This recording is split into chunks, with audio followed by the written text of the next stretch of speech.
The reality is that for years, I struggled with hating myself. I struggled with believing that I was the worst part of society there is. Stand up, fight back! Women's rights are under attack! What do we do? Stand up, fight back! I'd rather not have it, and at least in my heart, well, in my mind, I'm thinking, okay, well, if I don't have it and I kill it, the baby's going to heaven.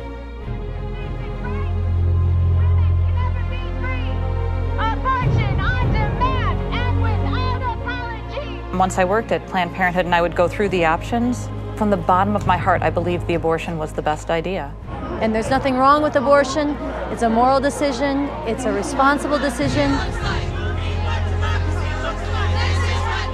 I agreed to do this film for those individuals that have been where I've been, that have been on the other side of the clinic, that have been inside the clinic.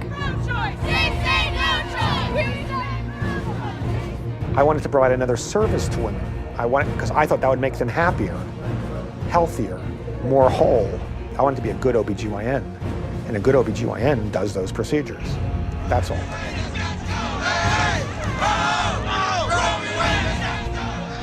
Women deserve better.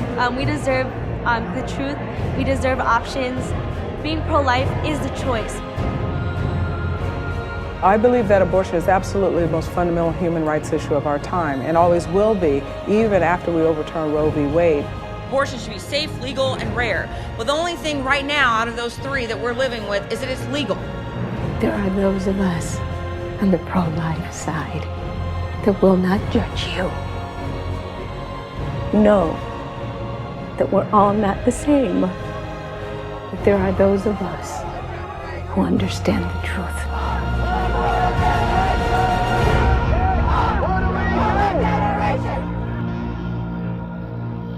For the last 40 years, women have not been forced to have children against their will. It's a very important thing for women to be able to decide for themselves when and whether they're going to have children. If you want to have a child, it's a wonderful thing. But if you don't want to have a child, being forced to is a form of enslavement. For over 40 years, our nation has been divided. It's a battle of ideologies between abortion rights advocates and the pro-life movement. Young people are pro-life because our world, despite these 40 years of legalized abortion, are as uncomfortable with it as ever. In the political realm, in a church sermon, in a debate, no matter when the word abortion comes up, we're uncomfortable. It's something that I think in schools, it's not really, you don't really talk about it. You try to avoid talking about it, but it's really such a huge issue. For me, it's just incredible sadness that after 40 years, children are still being killed. It's just abortion on demand, and it's getting worse.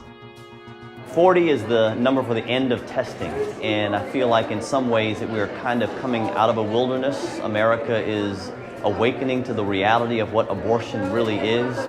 Abortion is always going to be controversial in our society when people determine that they are the arbiters of right and wrong. They are the arbiters of life and death, and it's a woman's choice to decide. When I read the Roe v. Wade decision and realized that it would be legal in this country, not only legal, but it would be almost promoted, that you can kill any child in the womb up to and including the day of that child's birth. The child could even get born through an abortion and you could let it die, kill it, not give care. That was outrageous.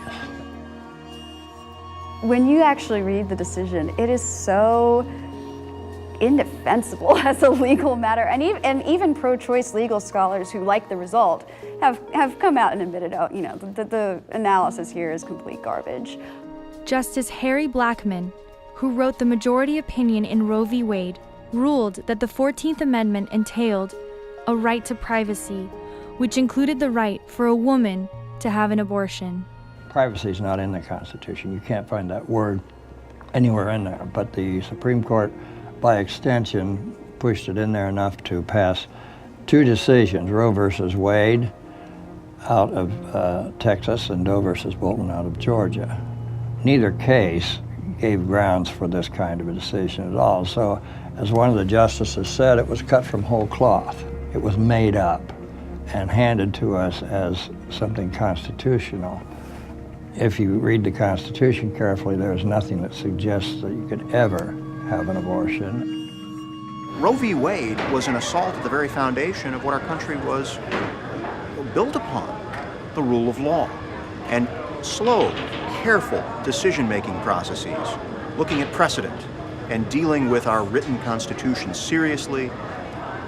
And that was not done in 1973. In the 70s, nobody wanted to talk about it. They wanted to say it was settled law, the Supreme Court had ruled, no point in talking about it.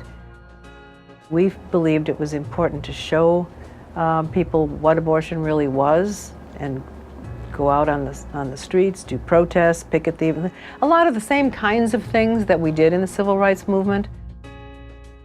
In the early days of the pro-life movement, where we actually sat down, in the early days we actually called them sit-ins, but to sit down in front of the doors to an abortion clinic to defend the unborn in that way, I still think is a valid approach, as long as it's nonviolent.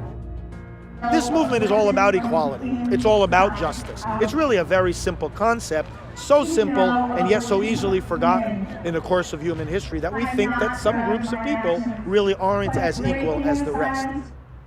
I don't think that the tragedy of abortion, the enormous damage that's been done to our culture and our society is going to be over in a short time.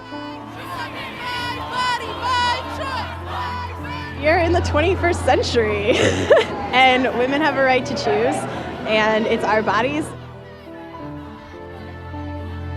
When someone says it's my body, it's my choice, I often look at them and say, well, what about the body of the child? I'm not asking people to say that the baby's rights supersede the mother's. Pro-choicers say that the mother's rights supersede the child, and my argument is that they are equal, that they have equal rights, that they are both equal persons.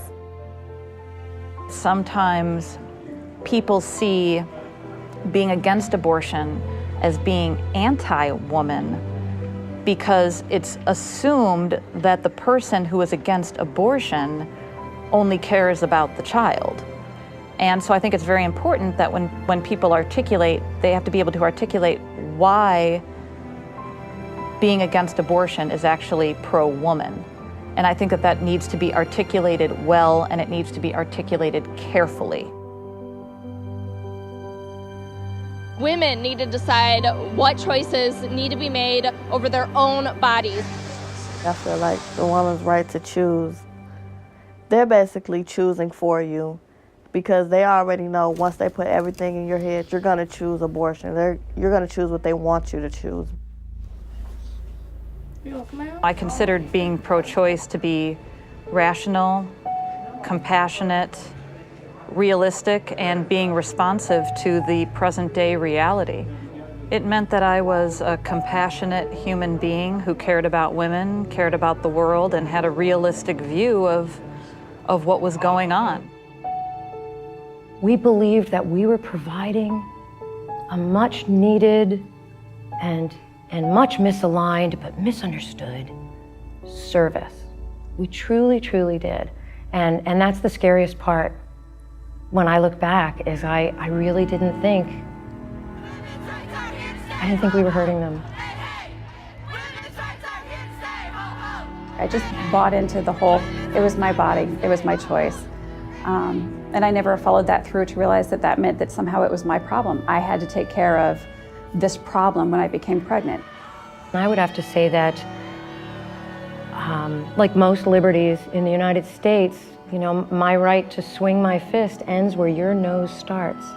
And I feel very much the same way about a pregnant mother and about that genetically unique, unrepeatable, and irreplaceable child that already exists. It is my body. It is my choice. That's tough. The problem is it isn't just involving my body at a certain point, it's somebody else's body, which is a baby's body. Some say that it's perfectly okay to kill a fetus because it can't survive on its own outside the mother's womb. Others say that a baby, a toddler, or even a 4-year-old can't take care of themselves and are totally dependent on their mother as well. Where do we draw the line? Well, the pro-choice side tends to often emphasize bodily autonomy. The idea that, well, even if it's a human being, no human being has the right to depend on and to use another human being's body.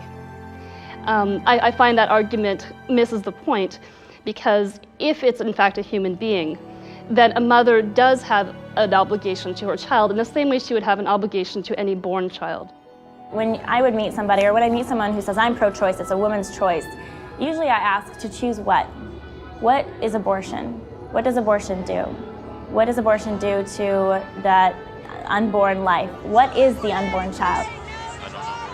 When you look at the reasons women have abortions, and there have been many studies on this from pro-choice groups, very much, I can't afford a kid, or I'm wanting to continue my education, this, that, and the other.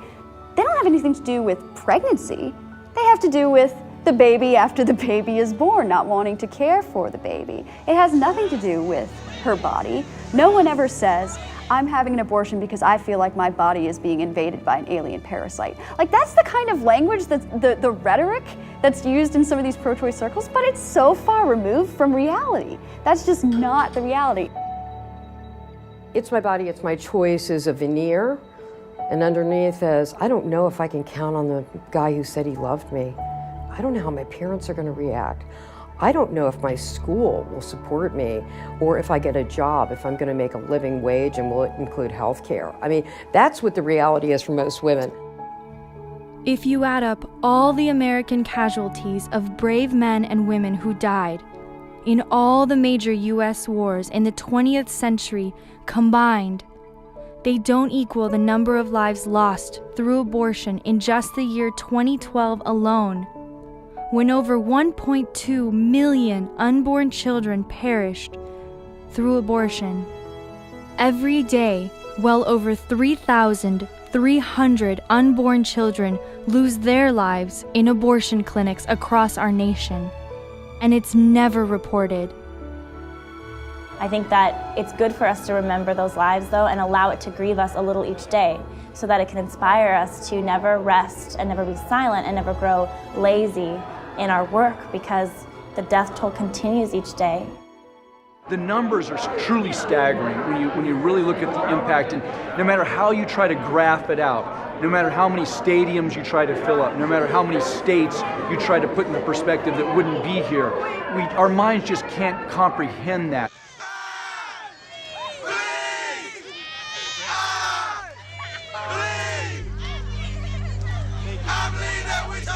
Since 1973, 40 years ago, we've lost 55 million babies.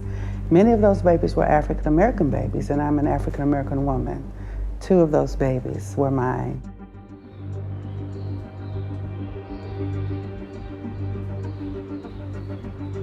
Abortion is the #1 cause of death in the Black community, greater than AIDS, cancer, diabetes, heart disease, and violent crimes combined. In the Black community, 1,452 Black lives are lost every day. This is tragic. This is horrible. These are lives. These are points of potential, points of light, who could have contributed positively to our communities. As I began to travel across America, I began to see that the abortion clinics, Planned Parenthood clinics specifically, because they are the largest abortion provider in America, are on or near streets named after Dr. Martin Luther King Jr. And part of that effort was, well, we're going to target the Black community. We don't want them to know it. Their hero is Martin Luther King Jr. So let's move our clinics into those areas, and people would be a little more willing to accept what we're offering. According to research by Protecting Black Life, 79% of Planned Parenthood abortion facilities are located in minority neighborhoods. It saddens me when I hear that African American women are 12% of the population, but we make up 40% of children being aborted. Because basically, I mean, we're just throwing generations down the drain, and we're not giving our children a chance to live. You think of 40 years of the destruction, not just of the unborn, but of millions and millions harmed in that process, both women and men. And so we're looking at devastating numbers in the Black community, where 60% of Black pregnancies in New York City are aborted. But there is not a greater attack on minorities, and especially Black children, than abortion. And that's what's going on in the minority neighborhoods, in the urban neighborhoods. There is an attack on Black children. 2010, I had one. And it's something that you constantly think about. Like, you would think it was just, okay, well, I'll go in, I get this abortion, like all my problems is wiped away, I don't think about it anymore. And it's not the case at all. Because regardless of, no, you might can't see that baby physically, but mentally, you know it was there. You know this is what you done. And you think about what this baby could have been, or what was the sex of the baby, or how old your baby may be now. I was awoke during my abortion, so I seen the baby going into the container, and it's not a pretty sight.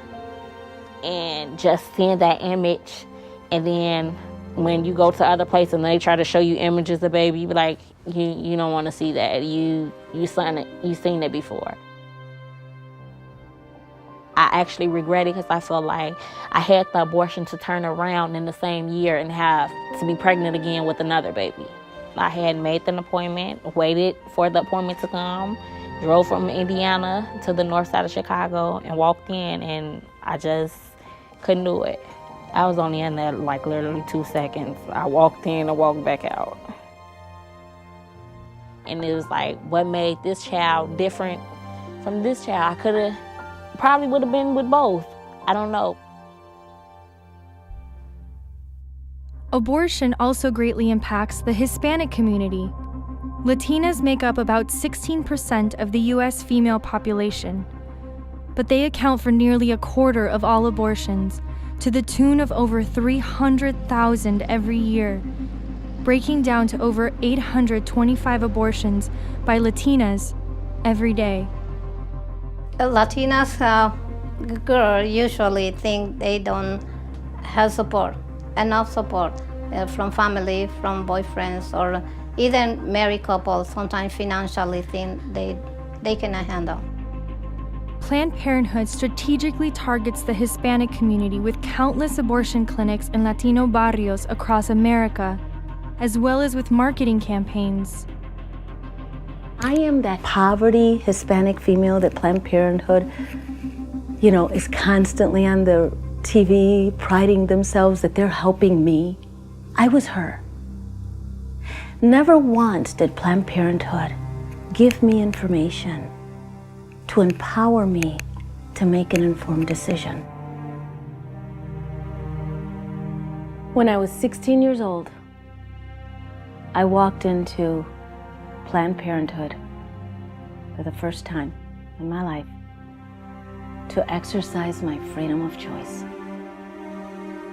And I believed with everything that I had in my being at that time that it was a legal procedure and it was my right. 4 years later, at the age of 20, on my 5th abortion, I realized for the very first time that my freedom of choice meant 5 children gone. Forever. Abortion is something that will be with you for the rest of your life. And so if you're looking at this film today and you're thinking you want to exercise your freedom of choice, just know that that freedom will be with you for the rest of your life. And that regret will never go away. A lot of people thought that they were helping women and really giving them the solution. And now people are, after all these years and all the years of suffering, more and more people are starting to come forward and say, look what it did to my life.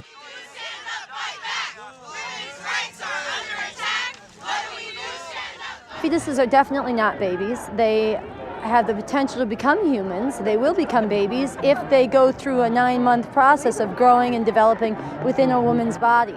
It is not a baby. A baby is a fetus that has been born. We need to maintain medical decisions over our bodies in conjunction with doctors. We all believe in the industry, on the abortion side, that we're killing human life. It's just a necessary evil. Just like you can justify, self-defense. Every individual human life begins at conception when a fertilized egg now has a unique genetic pattern that did not exist before. That life goes through various stages, but it begins at conception. And yet we're now adding, well, consciousness, sentience, movement. But sadly, that discussion has almost passed us by because most people in the medical community believe that life begins at implantation. It's embryologically and genetically distinctly human, because it's not an oak tree, it's not a bird, it's not a car, it's not, it's not a cat. And it's distinct from mom or dad. I'm not in the business of, guessing or becoming less precise. I'm in the business of science. It's human and it's alive at fertilization. Clearly, it's not just a clump of tissue, but that's just a justification that people use to convince themselves that abortion is okay or to convince others. After 18 days, the baby has a heartbeat. A lump of tissue doesn't have a heartbeat.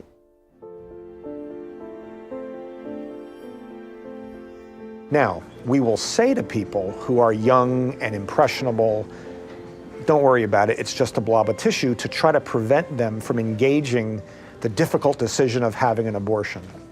Why would you put pressure on this woman not to have the termination? It's a tough decision already. You try to eliminate suffering as much as possible. Blob of tissue, it's basically saying you're not mature enough to be given this information. There are many people who believe that fetuses are not persons until they reach a certain stage, such as viability, the capacity to feel pain, or until they are born. Do you understand that 90+% of OBGYNs terminate sick children? So where do you draw the line there? Anencephaly, no brain? Do you eliminate a child with cystic fibrosis? Do you Tay-Sachs disease? Do you eliminate Down syndrome? Where do you draw the line then? The conditions that you should abort for just increase every year. Quality of life, it's a slippery slope. An adult was a teenager, was a child, was a toddler, was an infant, was a fetus, was an embryo, was a zygote. It goes all the way back, and there is no one point. There is no personhood fairy that's there to say, now you have real individuality. No, it goes all the way back to conception. Are we going to discriminate based on age in a way that is lethal? No, that's unethical, that's immoral, and you don't need religion to get there. Legal protection for the human person from biological beginning to natural death is the first milestone. It's the first goal we need to accomplish if we want to create a culture of life, love, and beauty. We needed to focus on what the crux of the issue is. And we knew Roe versus Wade, which was the decision that liberalized abortion in America, said if the case were ever made that the unborn child is a person, well, then the argument for abortion collapses. I think we have created the debate over personhood and made that word in the forefront of people's minds. And we've brought to people's attention that we don't treat the preborn child as a human, as a person, but rather a piece of property. Personhood is definitely necessary in order to lay a foundation to overturn Roe versus Wade and to end abortion in America. I don't want to see this issue just merely tossed to the states. The 14th Amendment says that no state shall deprive a person of their right to life without due process of law, and that no state shall deny a person equal protection of the laws.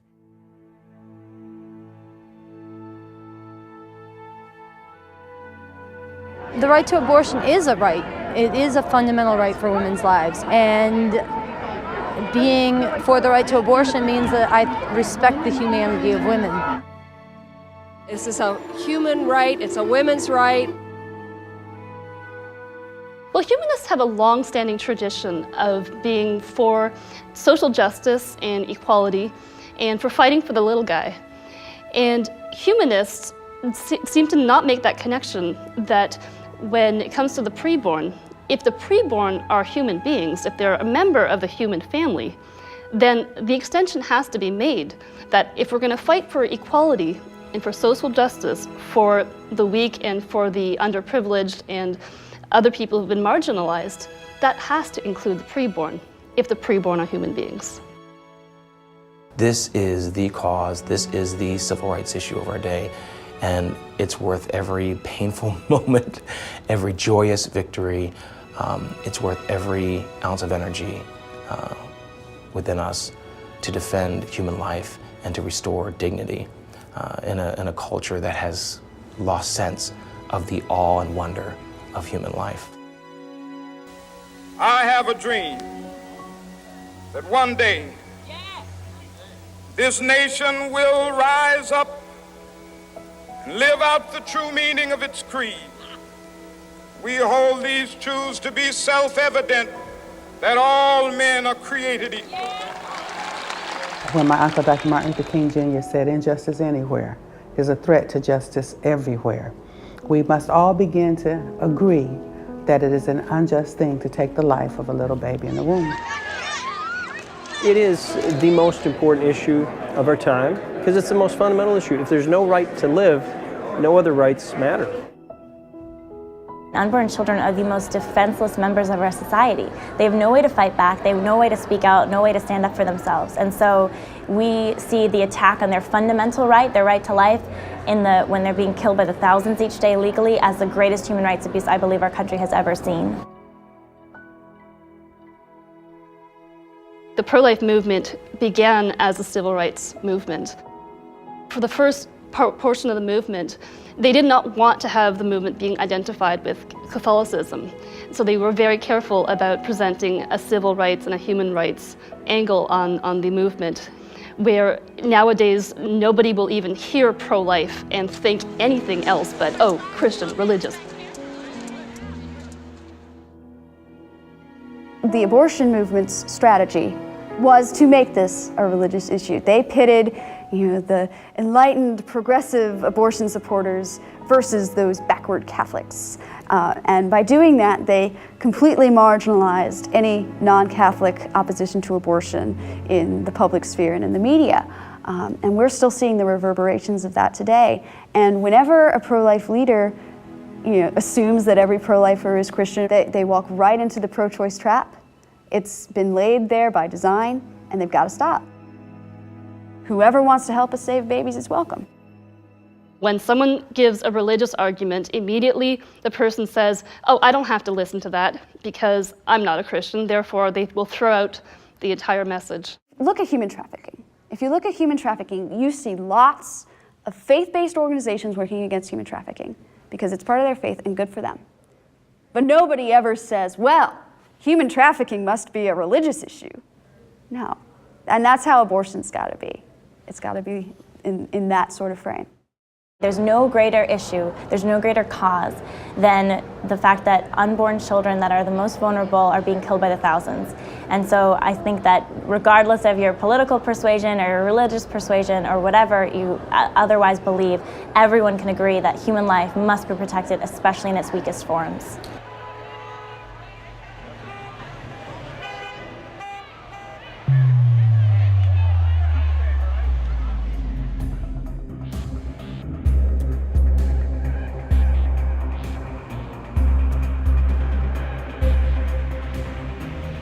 Rape and incest are horrific crimes of aggression against another person. Everyone agrees that those who commit them should be punished to the full extent of the law. Why should a woman who's been raped have to carry to term a rapist's child?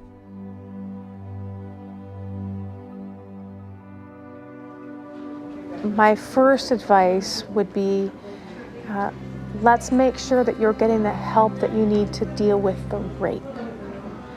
When a woman is raped, she's violated in the most horrendous way that a woman can be violated.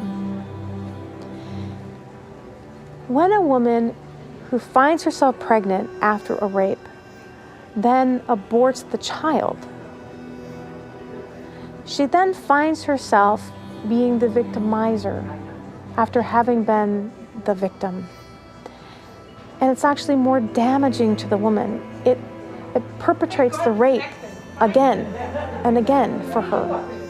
One of the most difficult issues to deal with is the issue that is always used to justify 100% of abortions, and that's rape. And that's why I think it's important that those like me and Rebecca Kiessling and Pam Stencil and so many others who were born as a result of rape can speak specifically to that issue. Rebecca Kiessling is an attorney, an international pro-life speaker, and a mother who was adopted nearly from birth. At the age of 18, Rebecca discovered that her conception was the result of a brutal rape. My birth mother was abducted by a serial rapist, and she actually went to 2 back alley abortionists, and I was almost aborted. We met when I was 19, and she was thrilled to meet me. We had a beautiful reunion, but when I asked about abortion, she did share with me that she would have aborted me if it had been legal, and later shared about those 2 back alley abortionists. But I was legally protected. My birth mother did not choose life for me. She chose abortion, but pro-life advocates chose life for me. Ryan Bomberger's biological mother was raped in 1970. Despite her pain, she courageously chose life. Ryan was adopted as a baby into a loving, multiracial family of 15, 10 of whom were adopted. You know, when you're born as a result of rape, like I was, and you're labeled as unwanted and unadoptable, it kind of puts you in a specific category. But my parents defied all that. They shattered the myth of the unwanted. They loved me like crazy, and because they adopted me, they unleashed purpose in my life. Today, Ryan Bomberger is a passionate advocate for adoption. He is married and the father of 4 children, 2 of whom are adopted. As a high school student, Ashley Segrest was raped. As it happened so often, the rapist was someone she knew and trusted. The rape was never reported to law enforcement. I found out that I was pregnant from rape when I was 18 years old. Everyone who I had told about my rape and that I was pregnant told me that abortion was the answer. When I tried to tell the clinic workers that I wasn't sure if I wanted to have the abortion, that I had been raped, no one offered me any help. They just kept passing me on to the next person. Everyone thinks it's okay to kill a rapist's baby, but what I found out is I didn't kill a rapist's baby, I killed my baby. And coming to terms with that was far worse than having to deal with the rape itself. Because it's every day of my life, I'm missing a child, I'm missing a 14-year-old son. According to the U.S. Supreme Court, there's no death penalty for rapists. Even child molesters don't deserve the death penalty, that's cruel and unusual punishment. I certainly don't believe that a child conceived in rape deserves the death penalty.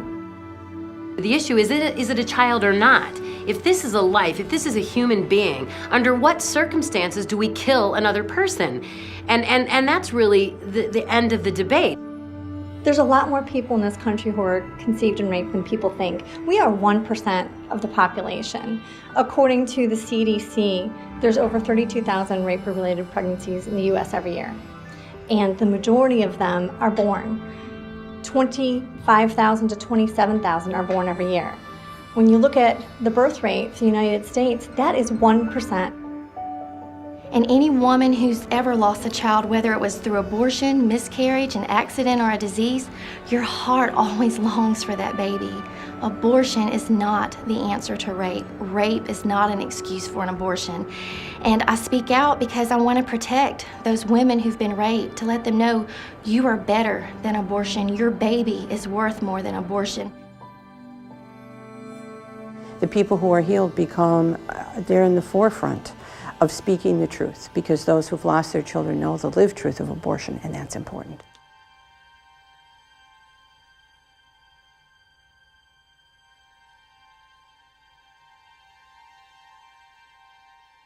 I had an abortion when I was 24 years old, and I know that I didn't feel any sense of regret for 11 years. I had kind of separated myself from it.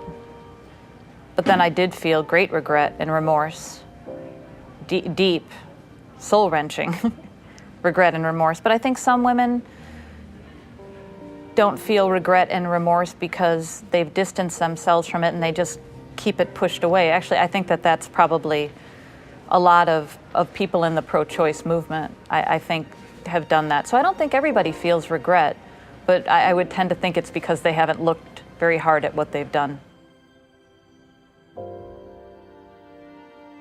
We met through a mutual friend of ours at one of the bars in town. That night, we went to their sorority house, and I ended up spending the night at her place. The next day, I left, and we didn't talk. She had texted me a few times, tried to call me, I never answered. I received a letter from her. She had told me that after the night that we had spent together, that she was pregnant. When I read that, my heart just sank. Thinking, very selfishly, but thinking, well, this is it for me. And then she told me that, I didn't need to worry about it. She didn't feel like she could handle it, and she killed the child. After the fact, when I was by myself, that's when I did the most damage to myself. I tried to hide it as much as I could because it was killing me on the inside. And I would say, it's okay. It'll be fine. And it never was. It never was fine because not only did I affect the life of a young lady who now has to live with this for the rest of her life, has to keep this secret for the rest of her life, that because of our irresponsibility, that we destroyed a life. I still think about it. Absolutely, I do. And I mean, to this day, I regret it, not coming forward and, trying to talk to her about it.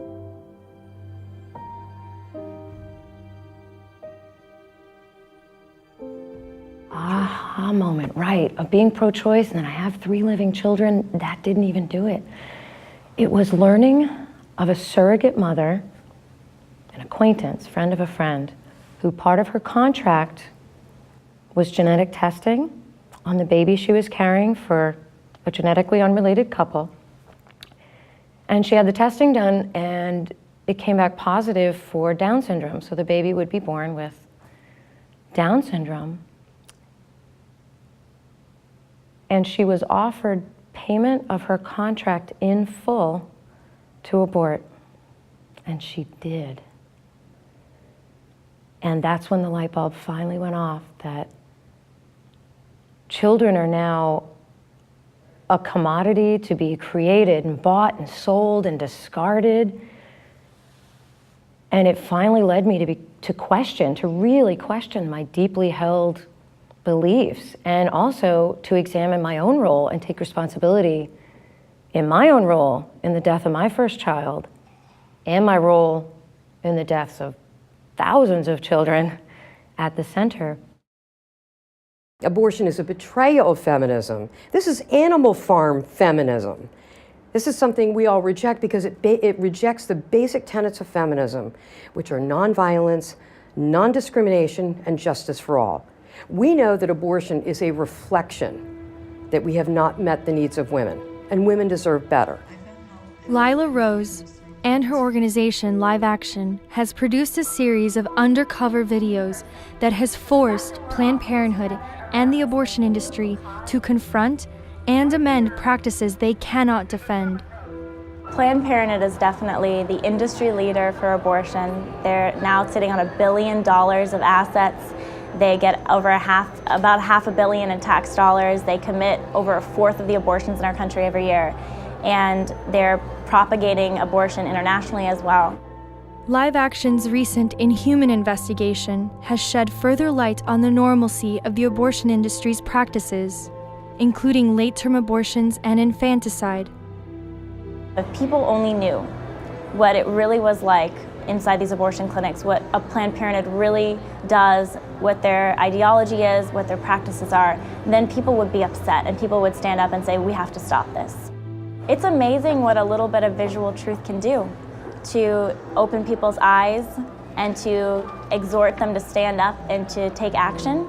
And when we capture a lot of undercover tape of Planned Parenthood, even executives saying outrageous things, or Planned Parenthood managers counseling our actors posing as sex traffickers, how to further traffic young sex slaves, things like that, people are outraged, regardless of even where they stood on abortion ahead of time.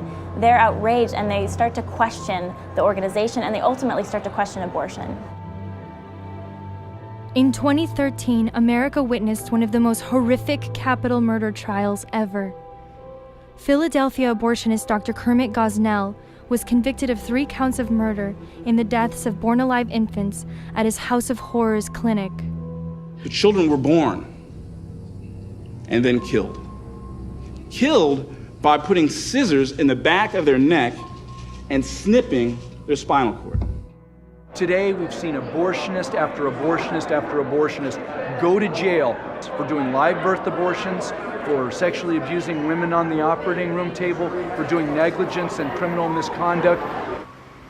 Gosnell's abortion facility is not the only house of horrors in this country. Black pro-life leaders are calling for investigations of other abortion clinics like the one run by Kermit Gosnell. Kermit Gosnell is a racist of the worst kind because he preyed on women and young girls of his own race. For more than 30 years, Kermit Gosnell participated in and perpetuated the epidemic of black-on-black crime.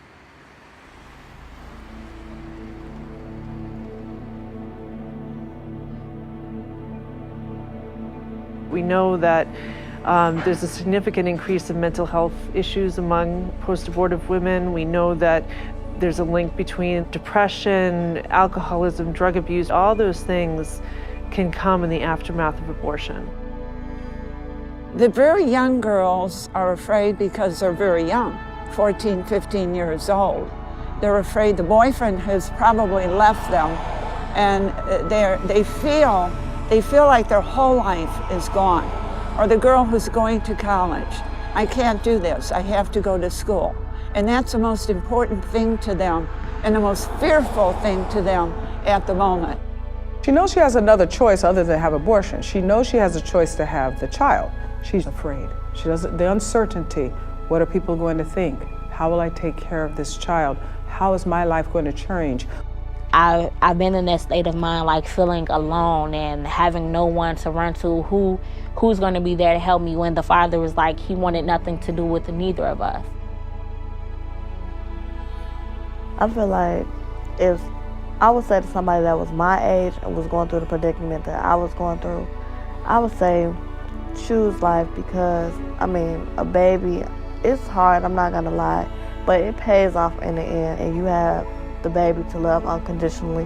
But after years of working with young teen girls who were pregnant, if they got through that initial fear, at the end of it when they looked back, they were far more grateful for a decision to carry their child to term, whether they parented or placed. And the girls who aborted will always come back and say, I regret that. I didn't feel like I had a choice. Don't be afraid. Let's take a deep breath and let's look at the wonders of your life if you bring forth this child. You may think abortion is a quick fix and it'll be over, but it's not over. We have millions now of testament for people that say, I still remember the day it was supposed to be born. I still remember the day that I went in that clinic. Being scared is part of the process, but abortion is not the answer. And I have some words of encouragement. You've got time. You've got all the time to make this decision. Don't allow anyone to force you into a clinic, to force you into a decision, because you're scared. You'll live with that for the rest of your life. That will be a regret that you'll never be able to walk away from. Over the last 40 years, the witness of pro-lifers on the street in front of abortion clinics has saved countless lives. Sidewalk counselors, prayer vigils, and movements like 40 Days for Life have saved thousands of unborn children from abortion. 40 Days for Life was born out of one thing, an hour of prayer. It was myself and 3 other people that were frustrated because abortions were climbing in our community. The Planned Parenthood abortion facility was continuing to increase the number of abortions, and we had tried everything we knew how to do, and none of it seemed to be getting the results that we were hoping for. We've seen nearly 7,000 babies that we know of been saved from abortion at the very last moment. We've had post-abortive women lead 40 Days for Life campaigns. We've seen it go from one city in College Station, Texas, to 482 cities in 15 different countries around the world. So that 1 hour of prayer, the 40-day time frame, those 3 activities, prayer and fasting, vigil and outreach, that was the birth of 40 Days for Life. I started having secular pro-life members ask me, what's up with these prayer vigils and what can I do as an atheist to be part of this? And I was talking with 40 Days, and they said, atheists can come. You can hold your sign and you can be there and support. Obviously, the atheists probably won't pray, and they might find that a little alienating. But if they want to be there, they're welcome.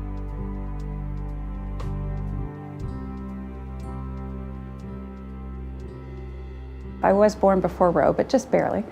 And most people today have never known a day without legalized abortion. And so they never stop to think, what would a woman need? What would she want instead of an abortion? They never ask, why are so many women having abortions?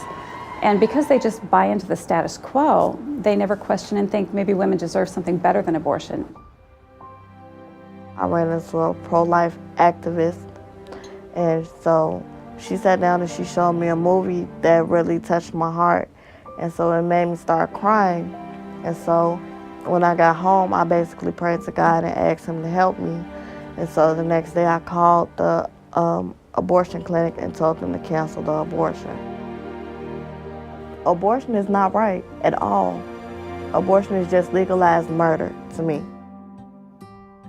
I do sidewalk counseling, and so I'm at the abortion facility. Sometimes I'm there when the girls leave, and their heads are down, they're sad, nothing has improved for them in their situation from when they entered the building until when they left, but now they have even more heaviness and sadness than when they arrived. In recent years, pregnancy centers have been playing a vital role in providing women with real options. There's been a quiet campaign for women's hearts and minds going on in over 2,500 pregnancy centers across our nation. And they're coming into our clinics because we don't judge them, we give them education, we give them answers, and 77% change their mind because of the services and education we provide with them. At Heartbeat International, we call these very caring people that are staffing our pregnancy centers the foot soldiers of the pro-life movement, armed with love, because it is love and caring and support that we're armed with. I serve with CareNet, and we have over 1,100 of these centers, more of them every day being planted in the urban community that are providing life-affirming solutions for women and men who find themselves in an unplanned pregnancy. One of the things that amazes me too, though, is that not only are we saving thousands and thousands of babies, but we are preventing abortions by helping women understand their true dignity so that they don't choose abortion and they won't choose it the next time if they become pregnant because they have a whole different concept of themselves. One of these places of hope is the Women's Center. Since 1984, the organization has helped nearly 37,000 women who were seriously considering an abortion to change their minds and keep their unborn children. Mary Strom has been the executive director of the Women's Center for nearly a decade. We recognize that only the mother can choose life or abortion, and that if we really want her to choose life, we have to focus on her and on her needs and help her. Because a lot of times there are very serious circumstances and difficult things that are causing them to panic or causing them, to not think about any long-term decision, just my immediate crisis right now. And so there's a great deal of education that goes on, a great deal of listening, but it's getting to know her. Since the Women's Center added ultrasound services a few years ago, between 75 and 80% of the women who were considering abortion as the plan for their pregnancy chose life. We'll arrange for an ultrasound, and we feel that she has the right to know the truth that her baby exists, to see and to meet the baby. And of course, naturally women are bonded to their children, and a lot of times it's just seeing that child that overcomes all the barriers. Pregnancy centers like the Women's Center are just one of thousands of centers that offer hope to desperate young women facing the reality of an unplanned pregnancy.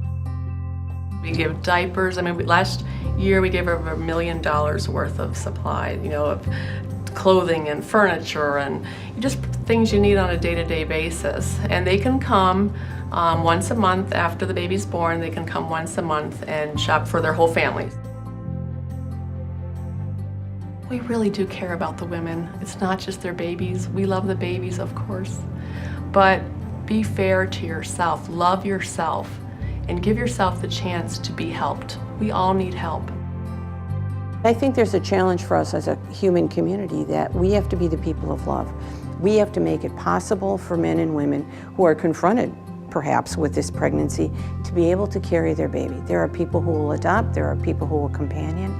We should be celebrating new life, According to the National Adoption Council, in the U.S., there are between 1 and 2 million infertile couples and individuals who would like to adopt children. Yet more women choose abortion over adoption. As someone who's adopted, it's really hard for me to grasp how our society can so easily write off human life as quote-unquote unwanted.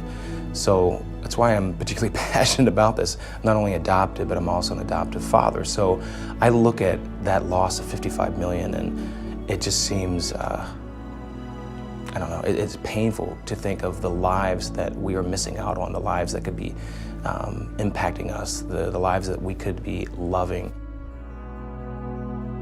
When I would go through, once I worked at Planned Parenthood, and I would go through the options, and I would say, you have one option, which is to have the baby and keep the baby. You have another option, which is to have the baby and give it up for adoption. And you have a third option of having an abortion. I really believed, from the bottom of my heart, I believed the abortion was the best idea.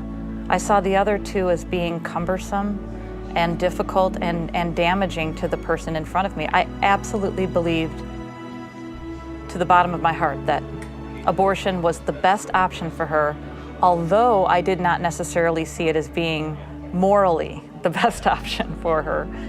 But I really did believe that it was the best way out. Today, Planned Parenthood vilifies adoption all the time. You obviously see it in their numbers. They abort 167 children for every one adoption referral. But they say that adoption, on their website, in their tool for educators, they say adoption is more emotionally, psychologically traumatic than abortion for a woman.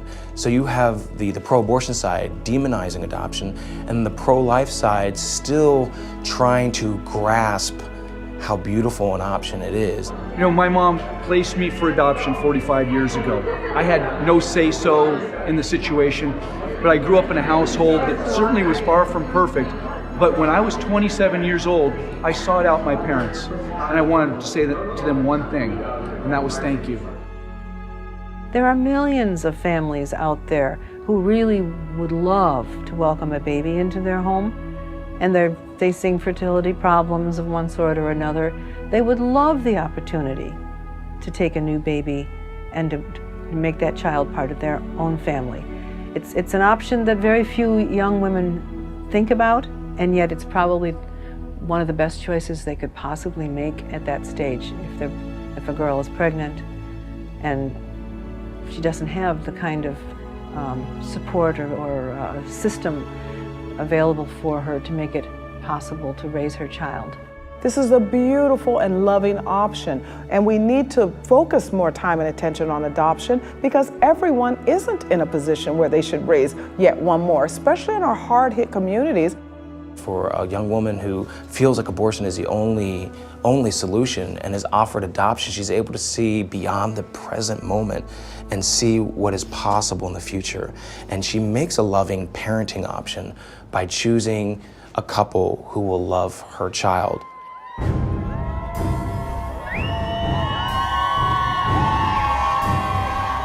Every year since 1974, hundreds of thousands of pro-life advocates attend the annual March for Life in Washington, D.C. on the anniversary of Roe v. Wade. I just feel so happy and uplifted to be around everybody who has the same ideals, who wants to see life and wants to imagine a future without abortion.